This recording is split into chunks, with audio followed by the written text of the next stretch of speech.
Donna's going to close us, and I understand that it'll also be the closing prayer. Is that correct? So thank you, Donna.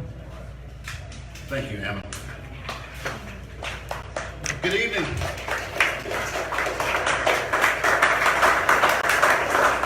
This has got to be some kind of a miracle, because I've been here for, I think, about 2.5 hours.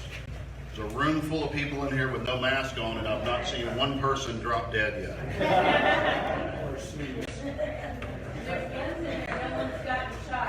Exactly.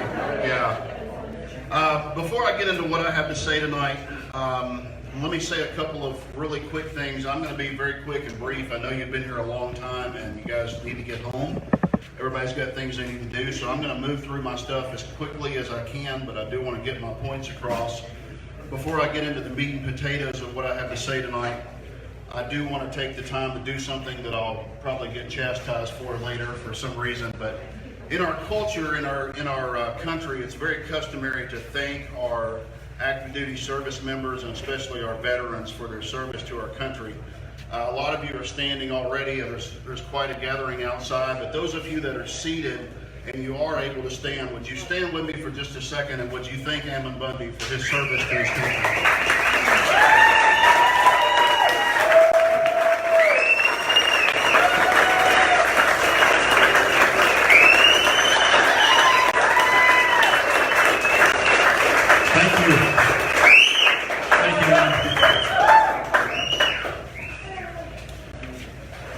In just a few minutes, when I get ready to close, I'm going to ask each and every person here to do something, including those of you that are gathered outside, so I do want you to listen in.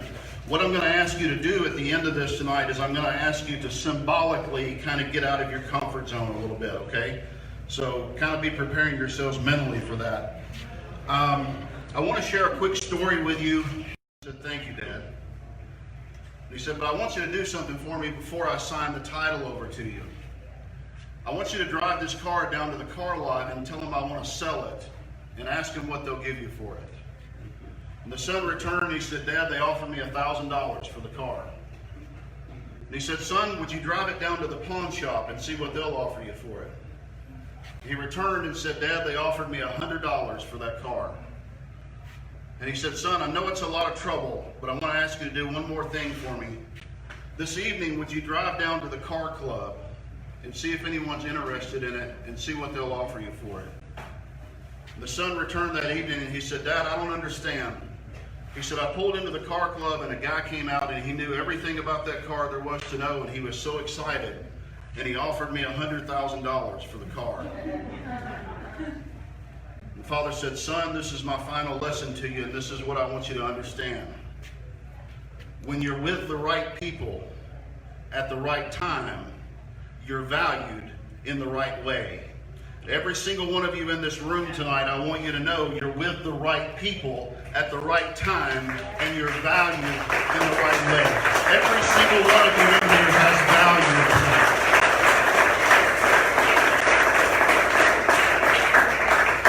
Your government doesn't think so. Your government doesn't think you're worth anything. But I want you to know deep down, from my heart and from everybody in this room and those of you watching, every single person has value in this world. And if we're going to start to unite as a nation, and we're going to start to recover from the disaster that we have allowed ourselves to get into, then every individual needs to understand, I've got value. I've got something to offer this world. These are really, really dark times that we're living in. Would you agree? Yes. We are lied to and we're misguided every second of every day. But the most important thing is to understand that we're not fighting lies, and we're not fighting misguidance, and we're not fighting misdirection. See, what's happening in our nation right now is the very equivalent of going to a Las Vegas magic show. If you've ever been to a Las Vegas magic show, what you see is a magician on stage and a crowd of people seated watching the magician, and he brings out some sort of contraption, He puts somebody in the box. They cover it with a black blanket. But the whole time the guy's in the box, what's happening?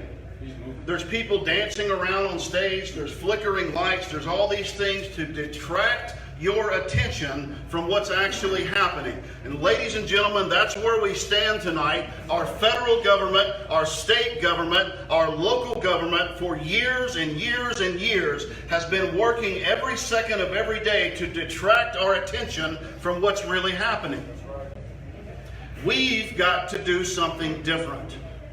We've got to see through the smoke screen and understand that we've got to start digging in and researching and finding out for ourselves what is really going on in this land.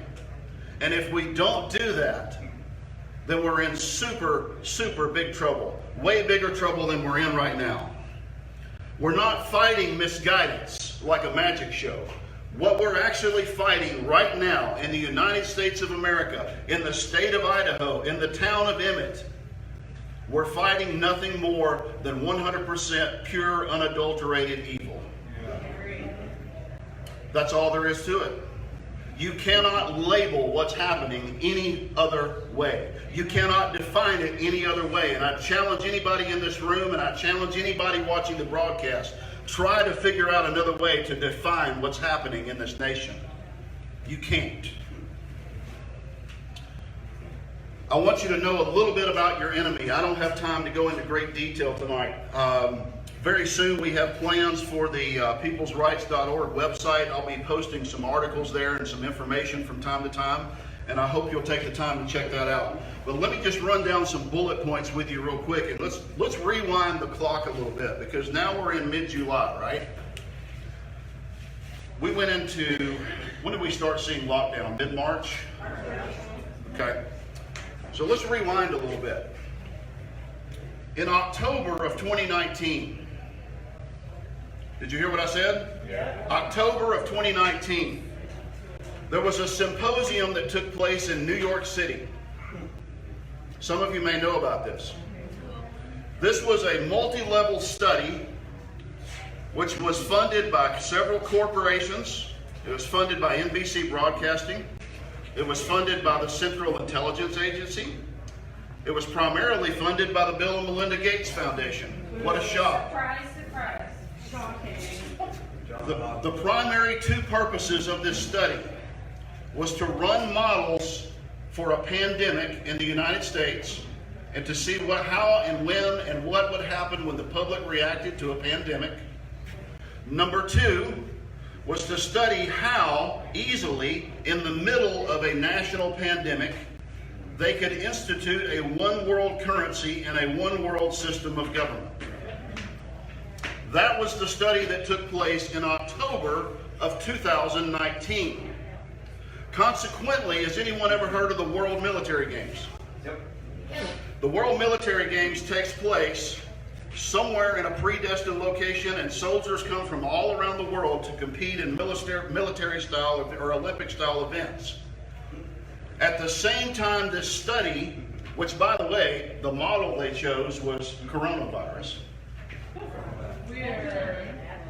At the same time this was going on in New York City, the very same week the World Military Games was taking place. Soldiers from all over the world gathered in one place to compete in athletic events. Anyone want to guess where the last World Military Games was held? Wuhan, China.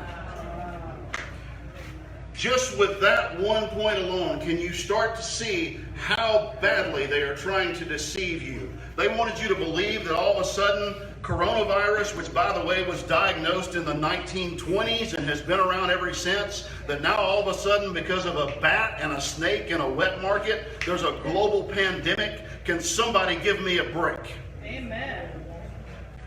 No. They had people in Wuhan, China in October who then returned to all their respective countries. How many of you know that thanks to the Gates Foundation and many other places, that all over the world right now, and specifically in the United States, that COVID-19 test kits are being shipped out every day, and the swab is already positive before it's ever put in anybody's nose?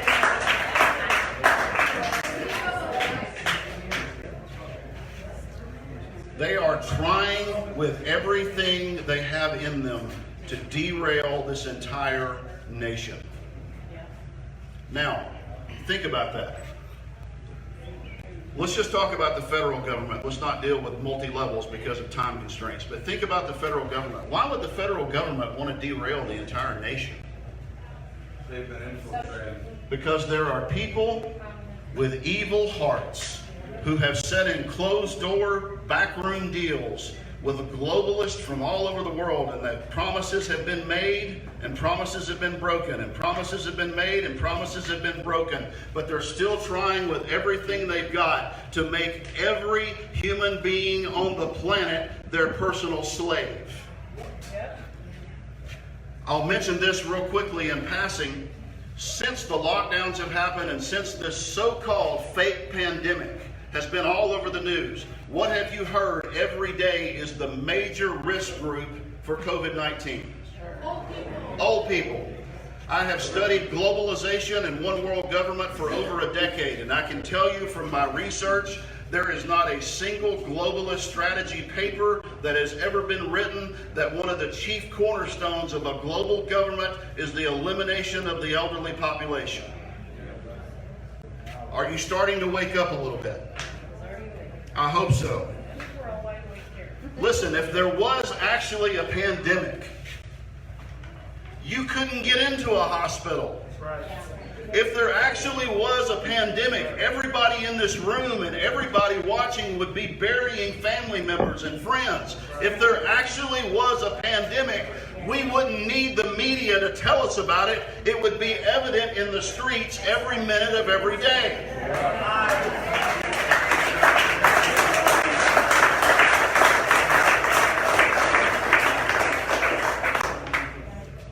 We've been blitzkrieged with false numbers and trumped up case studies and falsified death records, and it's all a lie. Is coronavirus a real thing? Yes, it is. It's been around forever. Is COVID-19 a real thing? Yes, it is. Thanks to some goons at a lab in Wuhan, China, who synthesized the coronavirus to try to make it worse. It is a real thing. But what we've been told about it is nothing but pure lies and falsehood. We can't really believe anything that we see on the news anymore.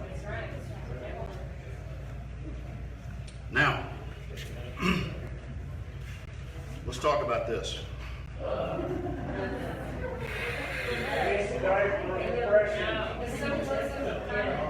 I'm not going to put it on.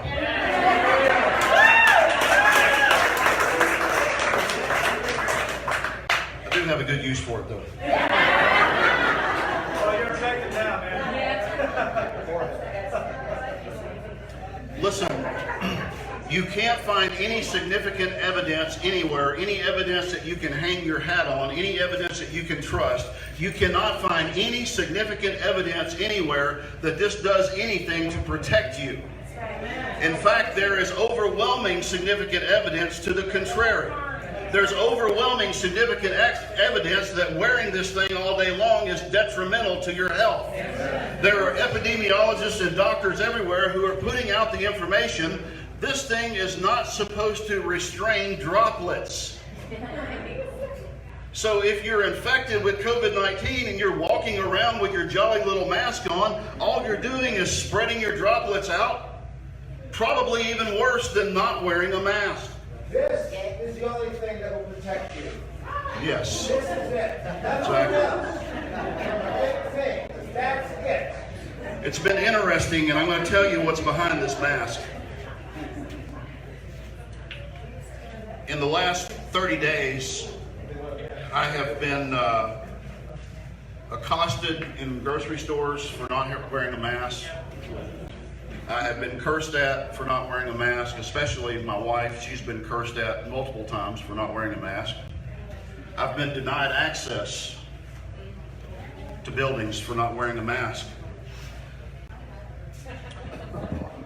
But if you really want to know what this is about, it's kind of multifaceted and multi-leveled. I will tell you that one of the greatest fringe benefits the government has to putting these on you is in most places it's not legal to have your weapon and have this on your face.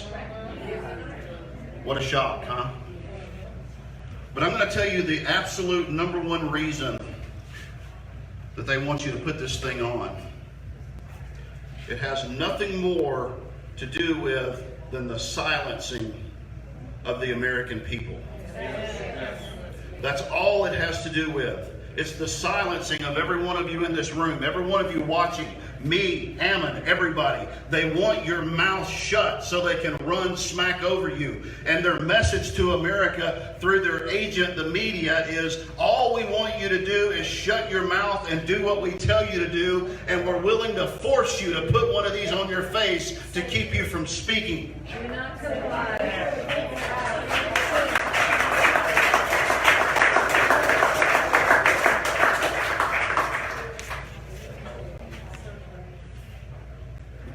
I'm glad I brought this. Let me share an analogy with you. I want you to imagine for a minute that you were diagnosed with a terminal illness. And you sought out the very best physician you could find by reputation. And you gave this physician all the money you could possibly scrounge up, because all you wanted to do was get better. All you wanted to do was live. And so you paid this guy every penny you could possibly find. And then some time goes by, and all of a sudden you find out that this doctor had no education. He had no experience. He had no medical license. He was a complete, utter fraud. Well, what would happen in the aftermath? What would happen is there'd be outrage in you. There'd be outrage in your family. There'd be outrage in your friends. You may even lose your life, but because by that point it may be too late to treat your illness. And if it wasn't too late, you probably wouldn't have the money to treat it because you gave it to somebody who was fraudulent. Is everybody following me so far? Yes. So then word would spread all throughout the community. Now, what would happen to the doctor, the fake doctor? There would be legal consequences. Most likely there'd be jail time for what he had done, right? And people in your community would ask each other the question, how can this happen? All they wanted to do was live. Ladies and gentlemen of People's Rights, let me tell you something. All I want to do is live. All I want to do is live in liberty and freedom. None of us in this room would hesitate to fire this false physician and run him down the rail and see him locked up. But every single day we're letting politicians run smack over us with their garbage and their lies. And we've got to stand up and start firing these people and telling them we're not going to take it anymore.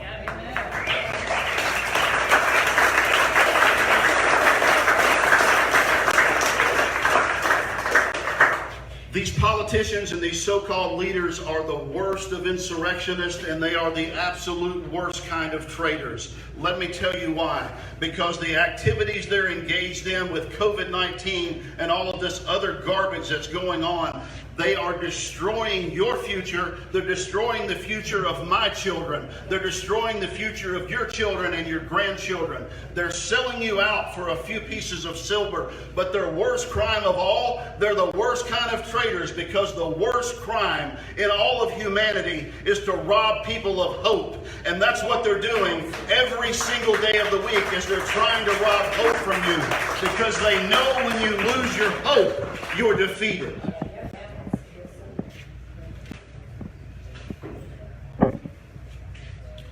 Some of you are going to disagree with this next part, and that's okay, I understand. But it was something that I felt like I needed to do. So I'm going to look in this camera right here, and I'm going to make a call to Governor Brett Little. Governor Little, you were born and raised right here. You are supposed to be an Idahoan. You are supposed to be the kind of man that stands up for what's right. And what you're doing is not the Idaho you were raised in. and you've sold your own people out for a few pieces of silver. And my message to you tonight is, it's not too late, Governor Little. There's still time for you to stand up and be a man. Repent of your actions and restore this state to your people.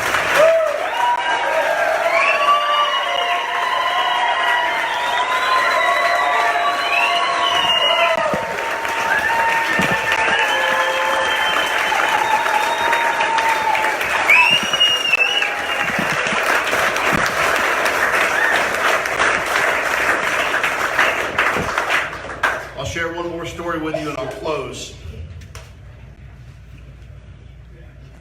I want each of you to imagine tonight that you're about to walk onto a battlefield and engage in a battle. Now, depending on how you're wired, you can imagine whatever you want to imagine. If it's medieval times and you're carrying a sword, I don't care. If it's modern day warfare and you're carrying an AR, it's totally up to your imagination.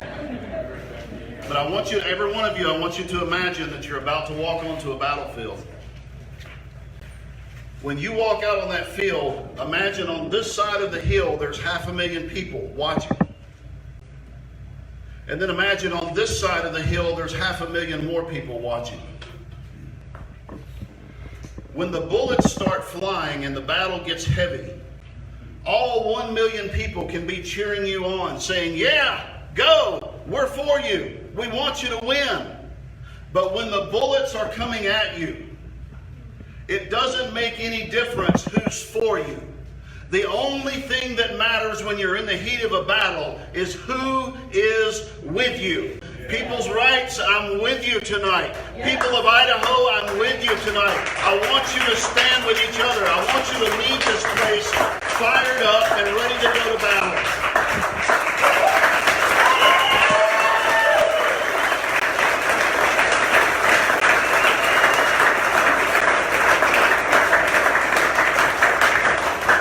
See, God himself says in his holy word that he uses the simple things to confound the wise.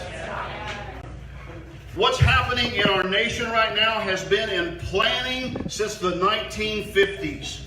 There's over 70 years worth of global planning going into COVID-19 and everything else that you see going on around you. And it's so easy to look at what's happening on a global scale and wake up in the morning and look at yourself in the mirror and say, what can I possibly do to combat something that's 70 years ahead of me in the planning? But I want to remind you tonight, People's Rights, that God says he uses the simple people to confound the wise. And I say, why can't we defeat these people? Because the scripture said, if God is for me, who can be against me? He uses the simple things to confound the wise. Rural Idaho is the last place in the world that's on their radar as a group of people who can rise up and start to do something. I say, this is the place.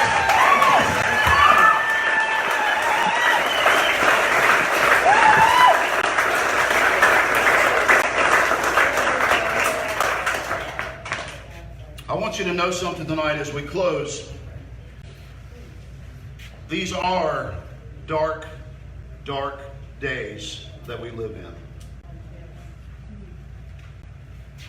But have you ever turned a flashlight on in the middle of the daytime? Doesn't do much, does it? Every single one of you in this room and every single one of you watching has a light inside of you. And I want you to understand tonight that the darker it gets around you, the more your light is going to stand out. And that's what I want for each and every one of you tonight. I want your light to stand out. I want this group of people, I want this organization to shine. We have the opportunity to shine all the way across this nation and send a message to these so-called leaders who are selling out our very future. Now, you remember I said I was going to ask you to get out of your comfort zone a little bit? So here goes. This is going to be odd for a People's Rights meeting, and I get it. I understand it. Can the people outside hear me? Okay.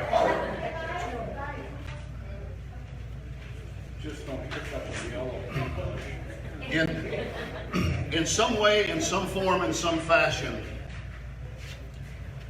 I want to get, as a sign of unity and as a sign, a symbol of that light that's in every one of you joining together, I want to ask every single person in this room to go around this room and grab somebody's hand and hang on to it for a minute. I'm hoping there won't be a single person in here that's not joined with somebody.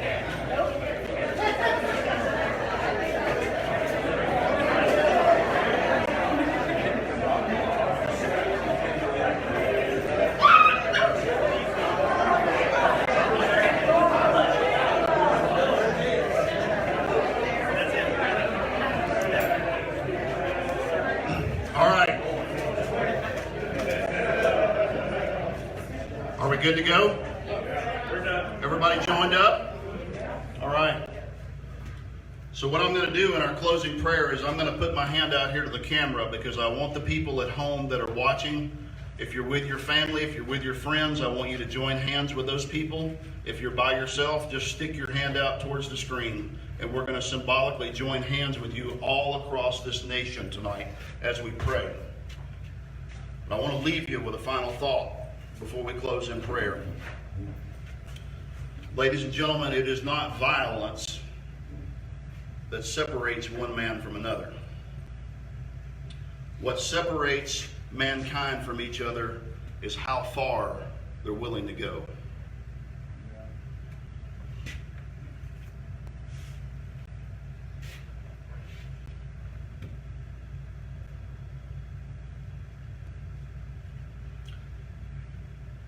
I go home at the end of the day and I look at my family.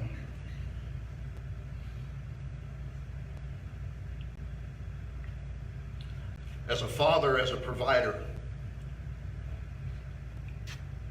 I've been subjected to a government who has forced me into a position of going home and sometimes wondering, what does tomorrow hold for my children?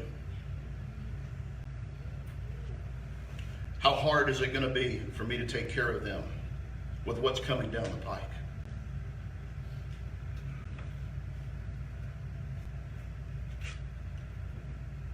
Most of my adult life has been the textbook for failure. I can write the book on what not to do and how to make bad decisions.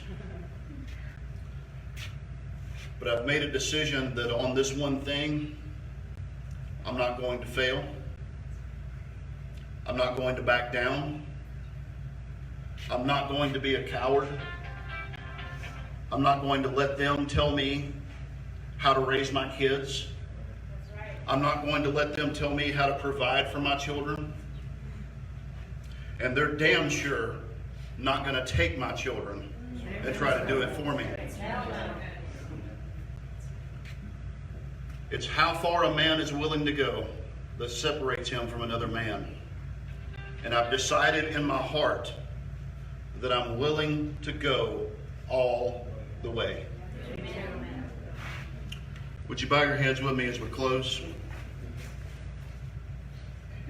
Father God, thank you for this evening. Thank you for everyone who's in this room, everyone who's watching across this nation. Thank you for the servitude and the hearts that are in this room tonight, those that are giving of their time and their efforts to make things happen. And so, Father, as we join hands around this nation tonight, my prayer is simply this. I ask you right now to fill every man, every woman, and every child with the courage and the strength that we need for the days ahead. Help us to understand, Father, that it's okay to fear what's ahead, but it's not okay to be frozen in fear. So give us strength, Father. Guide us, strengthen us, protect us, and give us wisdom on how to unite with each other, how to be more organized, how to be more efficient. You lead us, Father. Let us take back your nation for your people. In Jesus' name, amen. Amen.